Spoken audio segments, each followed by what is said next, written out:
Pashatarine. Om Namo Bhagavate Vasudevaya. Om Namo Bhagavate Vasudevaya. Om Namo Bhagavate Vasudevaya. So, Hare Krishna, dear devotees, like to seek the blessings of Shri Radha Krishna, Shri Krishna Balaram, Bonita, Srila Prabhupada Guru Maharaj, and also the assembled Vaishnavas, so that we can continue with the 10th canto, Srimad Bhagavatam, chapter 88. So this is a nice long verse, or two verses, 8 and 9 of this chapter. Shri Bhagwan Uvacha Yashyam Anugrahani Harisya Tatanam Saneya Tatodanam Tyajanti Asya Sajana Dukha Dukhitam Saya Davita Dutyogon Nirvinansya Tanehaya Matpare Krita Matrayasya Karishye Mat Anugraha.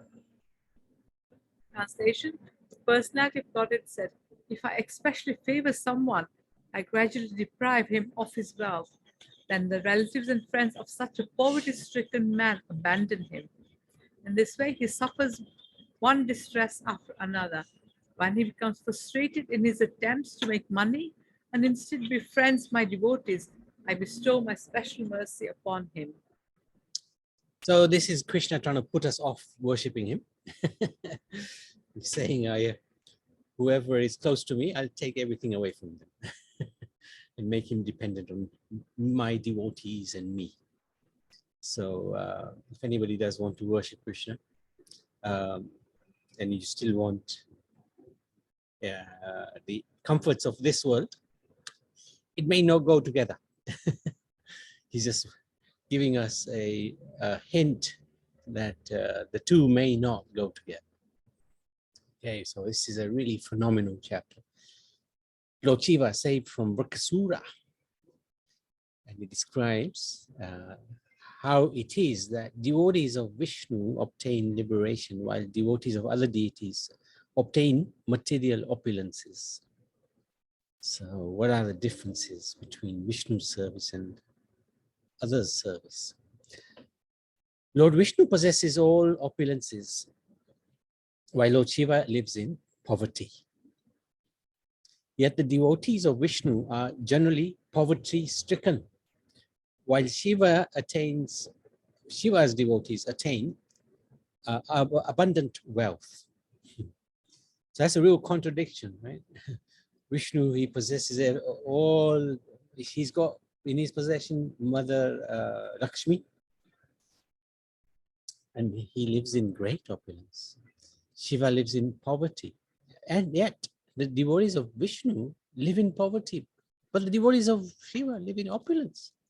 So this is a real apparent contradiction. So Parikshit Maharaj, just like he was asking last chapter from Sukadeva Goswami, how is it that the Vedas can possibly describe Vishnu or the absolute truth? Because Vedas deals in karma kanda activities. So again, now he's got another contradiction that he wants cleared up. Why is this such a... When Parikshit Maharaj asked Sukadeva Goswami to explain this puzzling fact, as the results attained by the worshippers of these two lords of opposite characters are contrary to what one would expect, the sage Sukadeva Goswami replied as follows: Lord Shiva manifests as false ego in three varieties, according to the three modes of material nature. From this false ego arises the 5 physical elements and other transformations of material nature, totaling 16. So those are the different senses plus the mind. When a devotee of Lord Shiva worships his manifestation in any of these elements, the devotee obtains all sorts of corresponding enjoyable opulences. Because Lord Hari is transcendental to the modes of material nature, his devotees also become transcendental. So this is really interesting, because Sukadeva Goswami is explaining in a really amazing way how Lord Shiva, because he deals primarily with the three modes of material nature, and those who worship, and that's what he can give. That's what he's able to give, because that's what he's dealing with. So his devotees get that. Whereas Lord Hari, he's transcendental to the modes, and those who worship him get the transcendental benefits, not the material benefits. Very interesting how Sukadeva Goswami explains that. So then, at the end of the performance of the Ashwamedha sacrifice, King Yudhishthir had asked the same question of Krishna. And this question pleased Krishna, who had descended into the family of the Yadus for the purpose of bestowing the highest good on all men and women.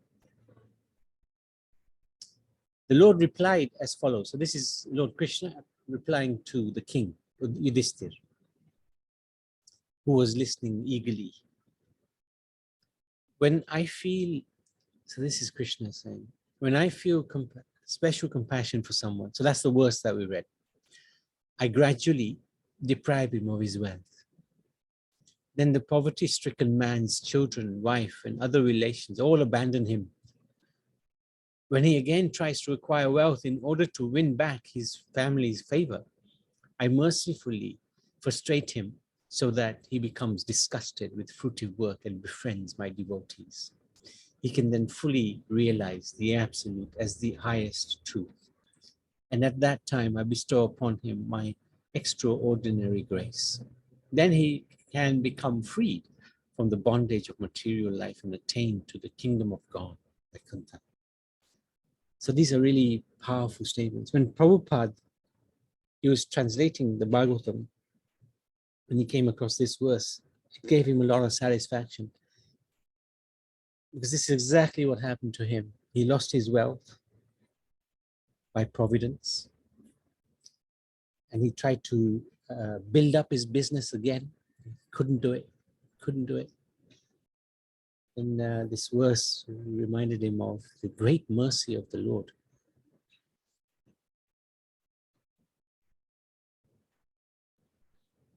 So this can happen. And the thing we have to be wary of is losing faith. Sometimes we can lose faith. Oh, Krishna, why are you doing this to me? Why am I losing everything? I've done so much for you, and you've done nothing for me. You're doing nothing for me. So that faith can be shaken. So we have to be a little careful that when things happen, which are not according to our desires, then we have to understand that these are Krishna's desires. It's not, something doesn't happen. We want something to happen so desperately. It doesn't happen that way. Then there's a higher power in charge who is controlling the destiny we are facing. That's because the Lord's desires overrule our desires because we've taken shelter of him. And his mercy, he explains it himself. What does he say? At that time, I bestow upon him my extraordinary grace. So when something goes against our plan, we should understand this is the plan of the Supreme Lord. This is his extraordinary grace that's coming into play. It's not some curse, it's a blessing. And that's hard, right? That's hard because we see any material,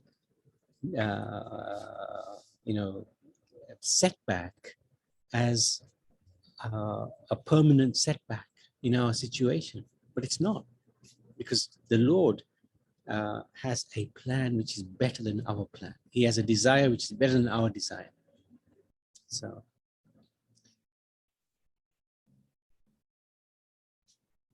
okay, because I am difficult to worship.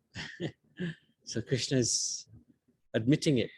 I am difficult to worship because of this very fact. He'll take everything away. People gradually avoid me, generally avoid me. And instead they worship other deities who are quickly satisfied. When people receive opulences from these deities, they become arrogant, intoxicated with pride, neglectful of their duties. They dare to offend even the demigods who have bestowed benedictions upon them. So this is Lord Krishna's, I'd say this is one of the most incredible parts of Bhagavatam.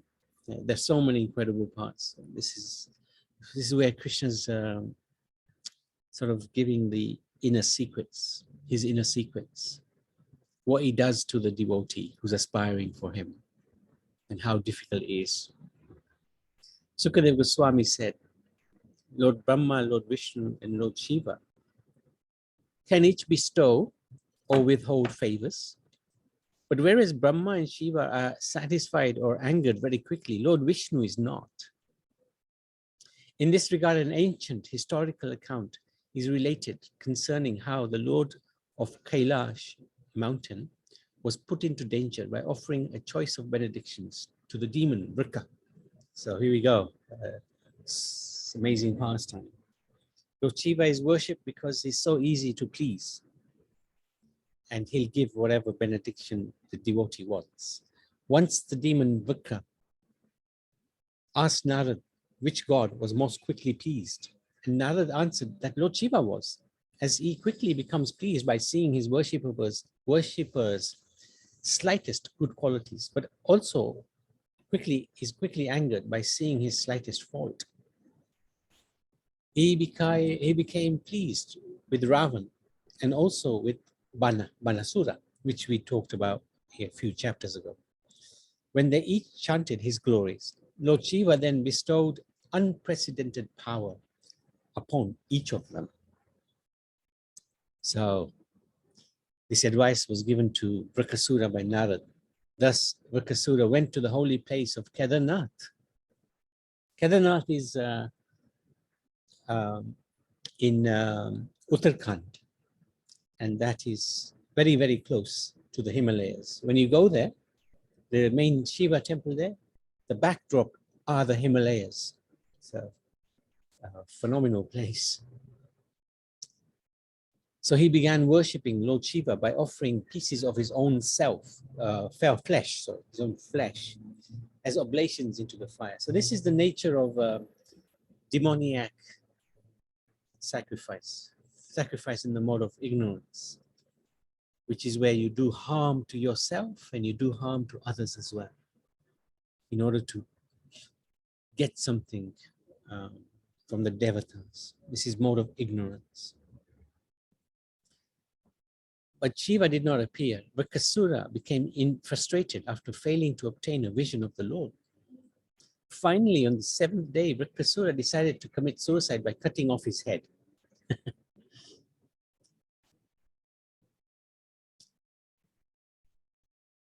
Just at that crucial moment, Lord Shiva appeared from the sacrificial fire and stopped him. By Lord Shiva's touch, Vrikasura once again became whole, because up to now he was cutting off his flesh and offering it in the fire of sacrifice. Lord Shiva said to him, "My friends, please stop. Ask from me whatever you want, and I will bestow that boon upon you. Alas, you have subjected your body to great torment for no reason, since I am pleased with a simple offering of water from those who approach me for shelter." So, Vrikasura, the benedictions sinful Vrika chose from the Lord would terrify all living beings. Vrikasura said, "May death come to whomever I touch upon the head with my hand." So this is again the nature of the demoniac attitude. We would ask for something which is going to destroy rather than help. And there is. Shiva stops Vrikasura from cutting his head off. Now Shiva, although somewhat disturbed, granted Vrika the benediction with an ironic smile, as if giving milk to a poisonous snake. At once the wicked Vrika tried to test the benediction by putting his hand on the Lord's head. Terrified, Lord Shiva fled for his life, running as far as heaven and the outer limits of the mortal world. The great demigods could only remain silent, not knowing how to counteract the benediction. Well, nobody could counteract the benediction because it's given by Shiva. The only person higher than Lord Shiva is Vishnu. Finally, the Lord reached the planet of Shvetadvip, the realm which is the destination of renunciates who have attained peace, given up all violence against other creatures, where Lord Vishnu resides. Seeing the desperate Shiva from afar, the Lord, by his mystic Yogamaya potency, assumed the form of a brahmachari student with the appropriate belt, deerskin, rod, and prayer beads, and came before Vrikasura. It's a very innocent, very beautiful, charming form of the Lord. The Lord's effulgence glowed brilliantly like fire. Holding kusha grass in his hand, he humbly greeted the demon. In a sweet voice, he addressed the demon, "Dear Vrika, please rest a while and tell us what you intend to do." So Vrikasura, he was very charmed by the Lord's words, and he revealed what had happened. So he told the Lord, "I worship Shiva and he granted me this boon, and now I want to test it on his head. I want to enjoy Parvati." So I want to destroy the one who gave me the benediction. The Lord said, "Ever since Lord Shiva was cursed by Prajapati Daksha, he has become just like a carnivorous hobgoblin." So this is Lord Vishnu setting the scene for Vrikasura to finish his own self.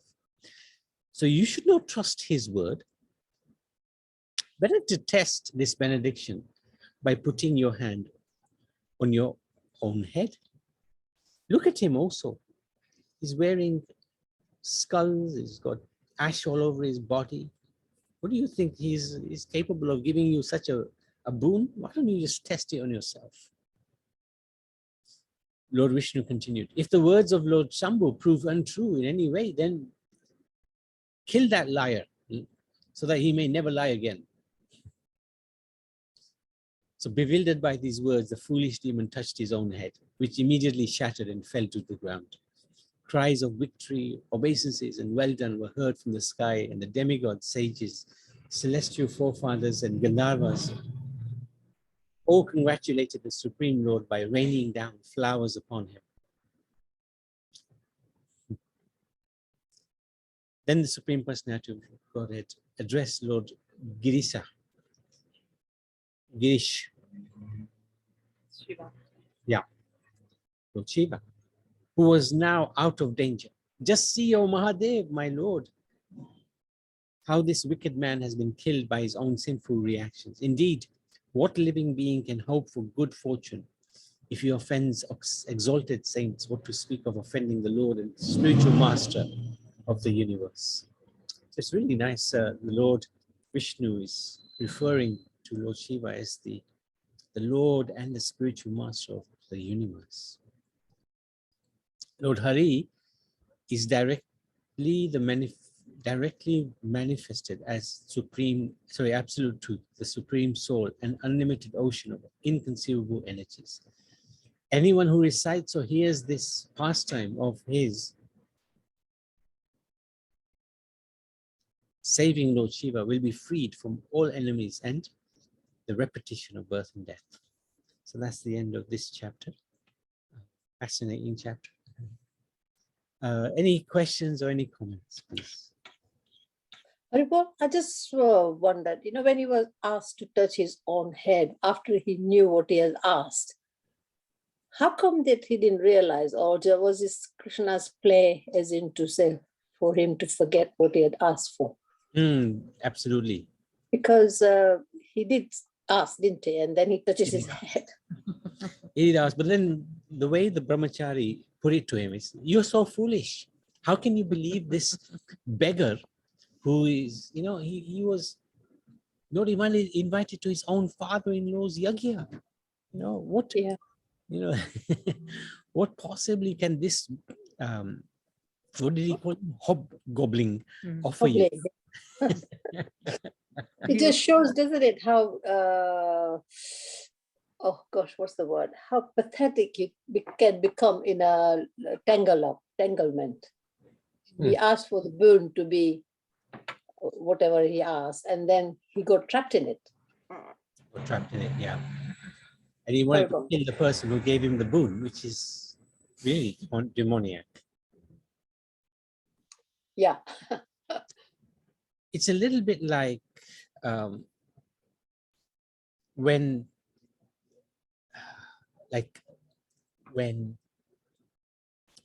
you bring children into the world, and many times the children sort of go against the parents.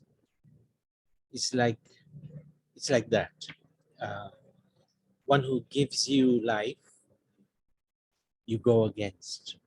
Lord Shiva gave this fellow his life back, and Yeah, what? then you start to wonder where you've gone wrong in a present conditions. When you say children grow up and then they go against you, but then the parents start to wonder where we went wrong. But there again, do you think there's Krishna's plan here? I always try to start and analyze and say, could it be Krishna's doing? It's his blessing. It's his blessing. If there's Okay. one less entanglement in this world, family is the biggest entanglement, right? Children, grandchildren. But if those somehow get destroyed, be thankful. Be thankful, because that attachment, Krishna has actually severed it. And it may be your fault, may not be your fault. Maybe your karma may not be your karma. It doesn't matter. Let it go. Thank God. Thank you. Hare Krishna. Thank you for sharing that. Anybody else? Nani Ben? This chapter is a little easier to understand than the other one. Are you with us? Oh, she might not be with us. Huh? No, Nani Ben's name is not there. Oh, okay. Never mind. So, Surinder, anything you'd like to share?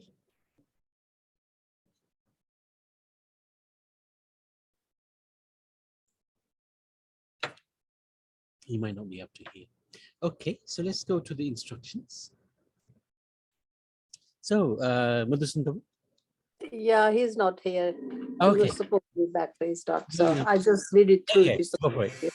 Okay, Hare Krishna. Om Namo Bhagavate Vasudevaya. Canto 10, Chapter 88. From the purport of Prabhupada, for the benefit of such persons of little faith, King Parikshit requests Srila Sukadeva Goswami to explain an apparent a paradox. Lord Shiva, who lives like a beggar without even a house to call his own, makes his devotee rich and powerful, while Lord Vishnu, the omnipotent possessor of all that exists, often reduce his servants to abject poverty. Sukadeva Goswami will respond with reasoned explanations and an ancient account concerning the demon Virak. We learn that Lord Brahma, Lord Shiva are easily pleased and give benedictions freely, but gets angered quickly. Krishna gives what is of ultimate benefit to his devotees. As verse says, Lord Hari, however, has no connection with the material modes. He is the Supreme Personality of Godhead, the all-seeing eternal witness, who is transcendental to material nature. One who worships him becomes similarly free from the material modes. Lord Vishnu had a rescue. Lord Vishnu had to rescue Lord Shiva from his own benediction. Hare Krishna. Thank you. Fantastic. Thanks. It's nice, nice comment. Anybody else like to share anything? Surinder, are you there? Hare Krishna Prabhu, Dandavat Nitai Gaur Hari Bol. Yes. Sharing. Yes. Hare Nityananda Chandram Patita Sharanadam Gauradam Tam Bhajeham. Yes, Prabhu, this is very interesting chapter. And it reminds me of one of poem composed by His Divine Grace A.C. Bhaktivedanta Swami Srila Prabhupada. After taking sannyas, he was sitting underneath a tree in Vrindavan, and he composed a poem. I vaguely remember the poem. It may not be accurate, but it is something like that. Srila Prabhupada goes on to say that I am sitting alone in Vrindavan, and in this mood, I'm getting many realizations. Life is misery, but it gives me a laugh. I sit alone and laugh. Krishna has shown me the naked truth of material life. I have my wife, my children, my sons, my brothers, but I have no penny. Therefore, it's a fruitless glory. And then he quotes this verse that Krishna, he takes away all the wealth of his devotees when he favors that devotee. He quotes it in that poem. And then he goes on to say, he says that, where are my loving father and mother now? Where have they gone? Where are my ancestors? Who are my own folks? What remains of this family life is just a list of names. Yeah. Nice. Yeah, so this we feel it. I'm like almost 57 years now, and when I look back now on my own life, I feel that yes, what remains of this life is just a list of names. And this person was my mother. This person my mother, because I've lost my mother, father, my elder brother, my younger brother, and many family members now, and many friends as well. So then I feel like, what remains is just a list of names. Yeah. And the real the drive for our continue to live is our hope and grace of Sri Guru and Gauranga. That we will continue practicing our Krishna consciousness and to be a bit detached from material bondage. And by engaging in service to Hari, Guru and Vaishnava, we will be able to be detached from material bondage and be always situated in pure Krishna consciousness. Nitai Gaura Hari Bol Prabhu, thank you very much. Well done. That was very That strong. was point. very good. Yeah. Very good explanation. Hari Bol Prabhu. Well done. Well done. Yeah. Hare Krishna, Nitai Gaura Hari Bol. Thank you. For bringing that into our attention. Yeah. Nice. Very nice. So, list of names. Yeah. Very good. So, if there's nothing else, Srimad Bhagavatam Ki Jai. And tomorrow we'll continuing with the Bhagavatam, and we'll hopefully complete chapter. Yeah, second last.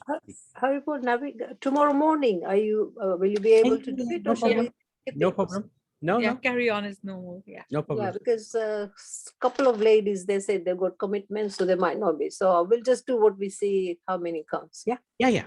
Up to you. Absolutely no problem. Hari Bol.